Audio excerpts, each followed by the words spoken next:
Welcome to Schoolin' Around, a podcast hosted by Branching Minds featuring prominent leaders, subject matter experts, and thought innovators with their perspectives on the current challenges facing K-12 education.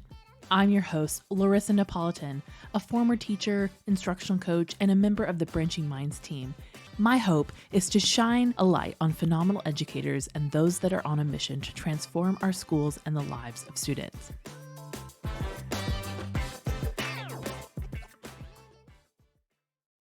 Welcome back to Schoolin' Around. It's August, which means some of you are listening to this in a parking lot before a PD day. Some of you are listening while you laminate something you probably didn't need to laminate. And some of you are already 3 weeks in and just trying to make it to Friday. Wherever you are, we see you. We welcome you. And today we're going to do something a little different. No frameworks, no fidelity checklists. We're just going to talk about surviving the back to school season. And today I am joined by Erin Meek. Erin is a senior data implementation specialist here at Branching Minds, a former educator, K-12 data researcher. She spends her days helping districts turn numbers into decisions, and she knows exactly how messy those first few weeks of school are before the data is anything worth sharing or doing anything with. And so we also asked you all recently in a giveaway, our listeners, for back to school survival tips, and you delivered. And we're going to run some of those past Erin later on and see what she says about it. And speaking of your tips, we owe you a giveaway winner. And so congratulations to Shelly Doran. Shelly is a Schoolin' Around listener, and she wins a Schoolin' Around mug and an Amazon gift card. So those are going to be headed your way for the mug for drinking lots of coffee in throughout the year. So much break room coffee. Absolutely. Yeah, right. I loved an extra mug. I know people are like, oh, teachers don't need any more mugs. I loved a new mug. Sure. And hopefully that gift card will go missing. So you need extras, right? Yeah, they do go missing. You leave them places. I left them in the coffee Absolutely. room. Yeah, like where did I leave my coffee? But thank you all for entering, and thank you for the tips you sent in. So to everybody else who submitted, we read them all, and some of them are going to make in today's conversation. So let's get into it. Welcome to the podcast, Erin, by the way. Thanks. Well, I'm glad to have you here and to talk about back to school time. And so, genuinely back to school time is, even as someone who's not in the schools, I still feel I love the back to school time. What does August and September feel like for you, even when you were working in the schools? And did that change depending on the role that you were in? No, for sure. I mean, I think there's always it's both anxious and excited, right? So coming up on the end of summer, there's a little bit of sadness, right? That summertime, oh, summer's ending and then we have to get back to work. But also, once you get into that mode, you're excited for, work to start and for your colleagues to come back together and to kind of figure out, okay, well, what are we doing different this year, right? What are we going to try some new things, as well as, of course, getting to do all the setup and all that stuff. And there is, of course, some of that is tedious, but also some of it is fun, right? And so that mixture of being anxious as well as okay, I'm ready to get started, right? That excitement. Also as a parent, there is a lot of relief, I think, that comes with that start of the school year, right? So for educators who are also parents, you get that kind of dual thing of, oh, back to work, but also, now my kids are out of the house, right? So that's also really fun. Yeah. Or it's even back to routine. I always feel like summer was sort of the relief of not having to be at school at 7 a.m. every day. And you kind of get a little bit of leniency. But I think probably parents are always back to routine. And I know that there's a lot of teachers that are like, I just need my routine back. Yep, that's totally fair. It does kind of feel like as the summer goes on, you start to feel a little bit lost, right? About, what day is it? What kind of stuff do we have going on? And then getting back into that is really helpful. I agree. And the routine, you're talking about getting back into the routine, right? You kind of have to train yourself to get back into it, right? Oh, better start going to bed a little earlier so that I could wake up a little earlier. Oh, but got to remember to make sure I got my lunch packed, all of that kind of stuff. Okay, so let's give me your list. One back to school tradition that you would defend forever, and one maybe that you're meh, I think we can retire that. Yep. So I'm a big fan of, I always try to make sure that right before we really get into really starts, got to take a couple of days, right, to have time with my family to make sure and like make sure that the house is clean because I don't know the next time that I'm going to be able to have the time to, do all my stuff, right? Got to get all the laundry done, got all that stuff, but also spend some quality family time, especially that first week. I mean, the first week is just like you blink and you took a breath and you're like, oh my gosh, I got to the end of the week. Like, how did I and you don't even know kind of how you got there, right? So making sure that you take that time to feel settled before you really get into that whirlwind, I think is really essential. Make sure that you feel good, like with your kids and your family, and that you feel good to start that whirlwind that's going to start because it's not going to stop that whole first week. Yeah.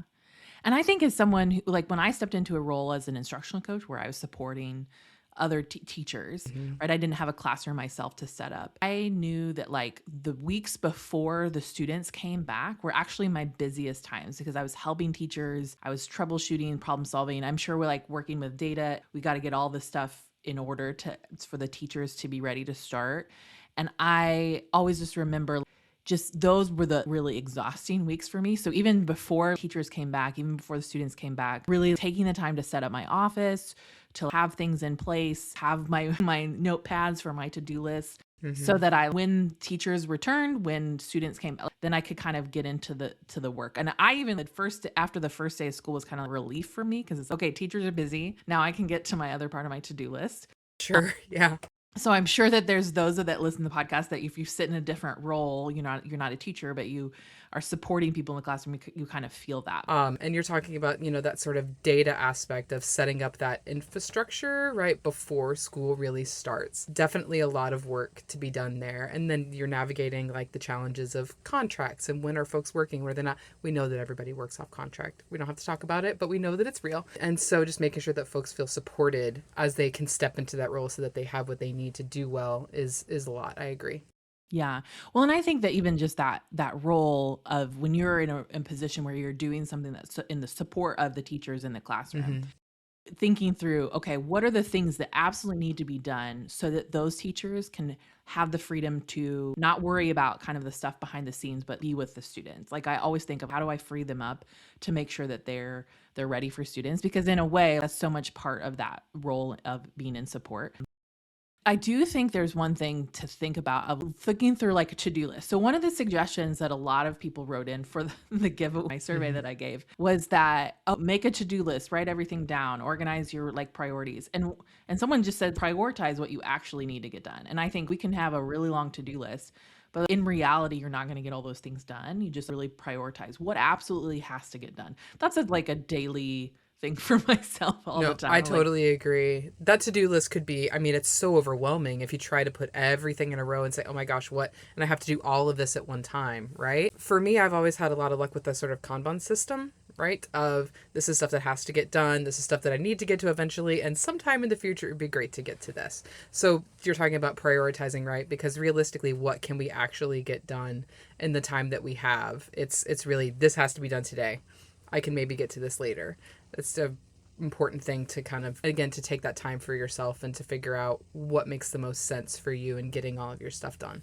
yeah. One tradition I do have in the back to school time was I would get myself a new set of pins. Mm-hmm. And especially when I was, not teaching, I got a lot more school supplies. But when I was an instructional coach, it was a new set of pins, a notebook, and planner, have all my notes in, because that Mm-hmm. was made me feel like that was okay, it's a new year because I have all these new things. We were Yeah, talking that about makes sense. prioritizing, and I was like, yeah, I got to have that to support that work. Yeah, no, absolutely. Whatever like gets you in that headspace, right? If that's what works for you. I knew teachers who are like, I have my back to school outfit, right? This is what I wear on the first day every year to make me feel like, yep, I'm back in teaching mode. This is where I am. And folks were really good about that. And other folks are talking about like buying new school supplies for yourself, right? Supplies and because it gets you in that headspace, whatever gets you there is I think everybody's different. Yeah. Okay, let's talk about back to school PD, because I'm sure you've encountered, Yeah. and we can laugh about it because Very controversial, we right? know there's some people have some hot takes. I looked at Reddit. Man, they definitely have some hot takes Oh, why would there. you do that? It's actually really fun. It's a good place to see like what do really people really think. Fair. So what are some of your yeses and nos? And then Yeah. the real question is, are there any icebreakers that are actually allowed or is that whole genre banned? I think it depends on the group.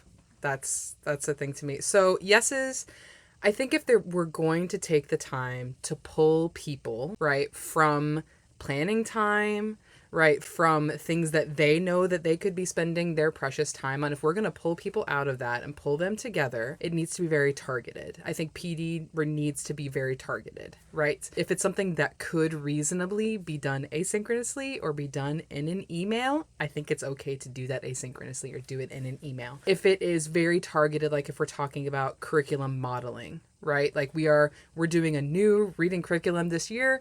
We are going to do some like modeling and some teaching, not lecturing. Like we're going to actually like do some lessons together. I think that that's an acceptable or a good use of PD time, right? If we're talking about we're putting out a new, SEL curriculum and we want to do some like learning about what it means to be trauma informed, all of that kind of stuff. If that's totally new, I think that that's something that we can do in a group setting.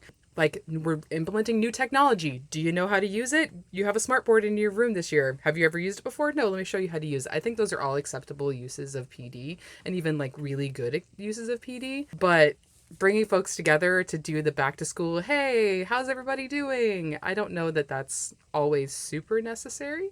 And you're talking about icebreakers. How much time are we going to spend on it? Because that time is precious, right? Yeah. If it's a 60-second, like, let's have a minutia moment, right? Turn to your partner, talk about something and come back. I think that that's fine. If we're going to spend 30 minutes getting people out of their seats and putting Post-its on walls and things like that, and it has nothing to do with what we're learning about, I don't know how useful that time is. Yeah, I always feel like that those kind of icebreakers where it's like go around the room and talk about your summers or find, the little bingo card.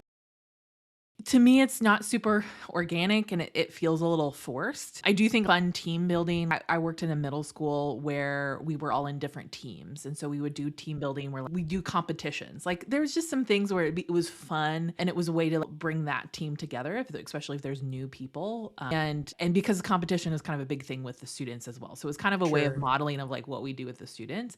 And I always felt like that was a good connection. But I do think that those really awkwards of like share the most important thing about your summer. There's sometimes where it just feels super forced and a waste of time. And I have a billion things on my to-do list. If the goal is team building, I think if we're doing maybe really small groups or partnering, like very short kind of bursts of, again, very targeted kind of relationship building, I think that's valuable. 50 folks in a room going around in a circle and talking about their summer, while it's lovely, you go 45 minutes in, people are spaced out, people are not paying attention. It's not a valuable use of people's time, I don't think. Yeah. And I love what you said about like the lecturing, because I think there's been PD that I've been a part of that this is actually bad teaching practice in general. And so sitting and going through a PowerPoint when I could just read through the PowerPoint myself, it feels again a waste of time. And I'm not learning anything because I'm actually doing something else on my Yeah. computer. And I will totally admit to being guilty of doing this when I've been like helping lead district PD, right? That is what we were told to do. And we do it. But then you just kind of watch folks' eyes glaze over and someone is making use of their time on their laptop, like doing lesson. Like they're making use of their time because what they're getting from you maybe isn't super valuable. Yeah. So if you see that, I think pivoting would be a good idea. Well, when I was an instructional coach, I was trying to model the kinds of some different activities they Hmm. could do with students. This is Yeah. something you could take back. And I think that, we're doing a fun Kahoot or something like that, of especially if it's things that's like we're just level setting, like we're reviewing these expectations or reviewing protocol, like sometimes trying to mix it up so it wasn't just like here's the slides, things like that, trying to make sure that it was not a waste of their time. But Yeah. I loved what you said earlier about like if it could be put into an email, This hopefully meeting could have everybody been an reads their email, email. right? How many times do we say that, right? Now I understand like there's some compliance stuff, Yeah. right? Are folks actually going to read the email? There are some things that new safety standards, new protocols, so the things that folks have to be aware of. So I understand that, but at the same time, if they're sitting in a room but they're not actually listening to you, are they? Is Yeah. it better? I don't know. My favorite kind of I loved there was a structure that we had one year that was we would do morning meetings where we'd have some kind of PD and then we could work in our rooms in the afternoons. And I love that because it was this sort of understanding of we can't make you having you sit here all day is really frustrating, especially when you have things to do. And I loved that sort of arrangement of okay, we go through the things we need to go through and then giving you time to work. And so it was always kind of thinking about like, what's the structure of your days, especially if you don't have a lot of them, like making sure that they get use out of them, because you don't want your teachers there super late trying to get their classroom set up and I all agree. that kind of stuff. So, okay. Icebreakers not totally banned, but let's make them better. I mean, I think most of them can be banned, to be fair. But there are some that I think potentially are valuable. I mean, new teacher orientation, everybody is new. Everybody kind of needs to learn a little, like needs to open up a little bit. Like it's a very cold room. We want to warm it up. I understand that. But folks who have known each other and have relationships with each other for however many years, it doesn't have to be the same, I don't think. Yeah. Yeah. That's really true. I always kind of felt like older teachers would just like sit in the back and roll their eyes. They've been through it so many times. They were just really over it. And yeah, I may or may not have seen that multiple times. we all know. We all know. Okay, so our listeners sent in some of their back to school survival tips, and I want to have you tell me yes or no, or that's not for me, or you would do something a little bit different. So the first one is, and I think this one's really for the teachers, and their back to school tip is be clear with routines and expectations from day one. You're nodding your head. Yeah. I think that's a reasonable place to start. Yes. I I think think there that needs it to be a is little bit more. Yeah. I think that it is also reasonable to understand that, your routines and expectations on day one are very unlikely to be the same ones that you're going to have halfway through the year, end of the year. And I think adapt it because you're going to learn about your students. You're going to learn about, their needs and things like that. And of course, there are boxes that we always have to check. Totally understand that. But also, if there's no room for adjusting, right? I think that we are setting up ourselves and potentially students for frustration. And so I understand that mindset. And I think that it is totally reasonable to start that way. But potentially you might consider being a little bit more flexible Yeah. as the year goes on. Well, and I would say this if you're coaching new teachers, that their understanding of what their students are capable of, like if they're brand new, right, fresh out of college, Mm-hmm. they probably, Bless them. bless Bless the them. new teachers fresh out of college. Because I can remember, I'm like, okay, I'm gonna have the students all get up and go get their notebook. These are 7th grade students, and they, in a room full of desks, not a ton of room to move. Like it was chaos, and so I had to learn. Okay, what's the best way to do this? Maybe have one student pass out the notebooks, or two, have them collect them all in a row so you can pass them back in a row. I don't know. There's just different. I had to figure out what was the best way, and it depended the hour. Sometimes it was like I had 5 different classes. Each class was kind of a totally different personality, and so like what worked Yeah. with one class And didn't always work with the other. what I was trying to get at, right? Like, and again, I totally understand wanting to be very clear. There are some students you have to be very, very clear with, right? And if you are not, it's going to go off the rails. Yeah, of course.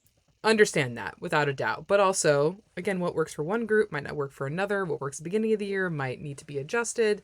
And I think that's part of the relationship building that just happens with students and teachers. The second one is manage your time and go with the flow.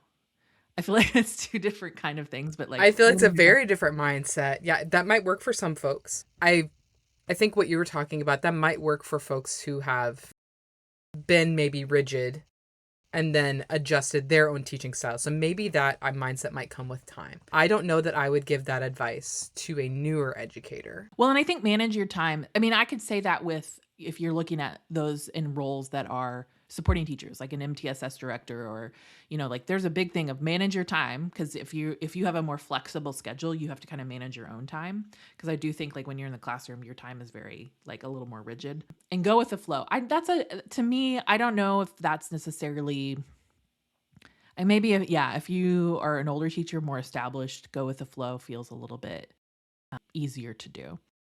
The next one is keep a to-do list, and don't be afraid to skip the stuff that isn't critical. Like we were talking about, there's always tomorrow. I like that. I do too. I agree with that. But have it somewhere so that you don't lose track of it and all of your priorities. And again, as a teacher, as someone who's working in support, that to-do list is just, it never stops growing. And so, but just recognizing, when something needs to be bumped, when something needs to be adjusted, I think that's a skill that you kind of learn over time. Okay, this one is one of my favorite pieces of advice. Take one day at a time. Absolutely.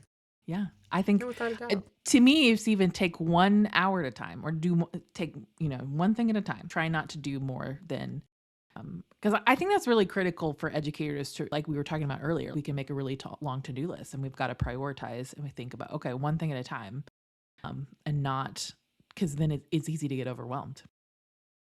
Yeah, address the thing that's in front of you, right? And then once that thing, once you feel like you're in a good spot with that, you can move on to your next thing. I think that's a really good mindset to get into if you get into that place where you start to feel overwhelmed, to kind of take a step back, zoom out, and think, okay, what can I tackle first? Yeah. Well, because I especially think those that are maybe implementing MTSS or they're implementing a new thing, it can really feel frustrating to everything's not going to happen all at once. And it's not going to No, be, absolutely. whether it's a piece of technology or a new curriculum, it's not going to be implemented perfectly in even in the first year. You really have to kind of take it slow and go, okay, what's the one thing that we want to accomplish in this month or in this, and Hmm. really have that kind of mapped out. I think a lot of the really successful districts that I've talked to with implementing MTSS really have kind of a scope and sequence of reasonable, like, I want to be reasonable about this. I think that was an advice from someone that's been on the podcast before, Angie Pluggy from Waverly, Nebraska. She just is like, let's be reasonable about what we're asking of our educators. And I always thought that that's great advice. And then the last piece of advice here was breathe and prioritize what needs to happen right now and what can wait, just like we said. I think Yep. that's No, pretty good. absolutely. Well, Yes, and then breathe. yeah, breathe. Breathing is important for sure. Yeah, no, like when you're talking about implementing MTSS or you're implementing these new systems, right? Or a different way of doing the work that you might already be doing, right? It can be overwhelming, right? This, oh my gosh, we're using a new system where we're using a new assessment or we're using, all of these kinds of new things, but those things take time to implement and it takes time to get buy-in and it takes time to see kind of results and to learn how to do it with fidelity. And so doing that and understanding going in that this is going to be a multi-step process, right? And kind of working through it that way actually I think helps you in the long run do it better, do it with more intention and to potentially even be more successful, right? So I know that we're coming up on time. So I just very quickly, I would just say, right, as someone who was put into a position to manage an MTSS platform, not ours, a different one, and was given no training. I was given no support. I would just say, hey, figure out the system. I looked at it, I went, oh my gosh, there's a lot of information in here. Not quite sure how to manage that, right? And tried to roll it out to teachers without, like, they'd never seen it. They've never had access to it, right? Didn't go super great. I'll be honest about that. And so stepping back and kind of reassessing how we were approaching that and looking at it again as, okay, let's focus on this area right now. Let's focus on this area next. Taking those pauses, taking those breaths, seeing how it was going before we added more, I think is the only way that we were able to kind of start using that system successfully. Yeah. That's the role, I think, of those that are supporting educators, is to spend that time during the summer or even the weeks prior to the teachers Mm-hmm. returning to really think, how can we be intentional about what we bring to teachers during PD, like we talked about, being intentional with that time.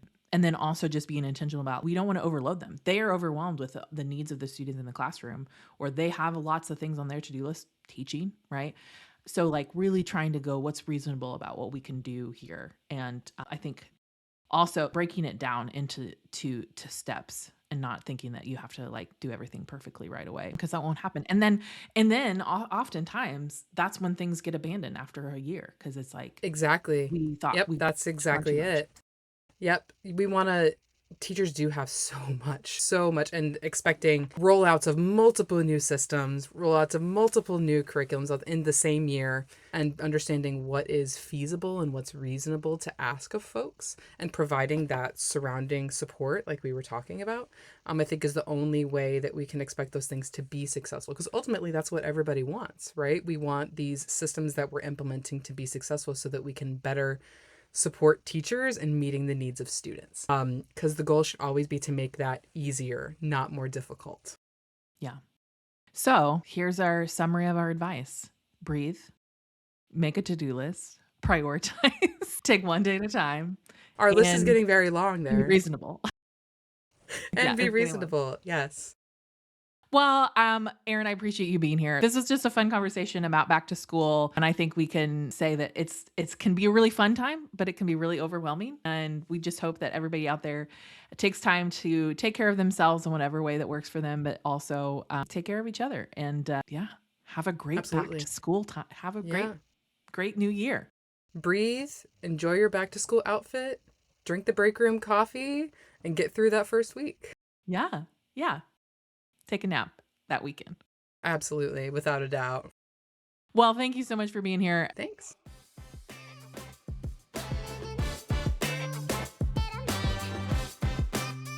Thanks for listening to Schoolin' Around, a podcast hosted by Branching Minds. Go ahead and subscribe to our feed wherever you listen to podcasts. And don't forget, if you are enjoying our content, would you do us a favor and rate and review our podcast on iTunes? This helps others find our podcast and lets us know how much you love what we're creating. Branching Minds is an educational technology company using learning sciences and technology to help districts effectively personalize learning through MTSS. To learn more about us, check out our website, branchingminds.com, or follow us on Twitter, Facebook, or LinkedIn at Branching Minds.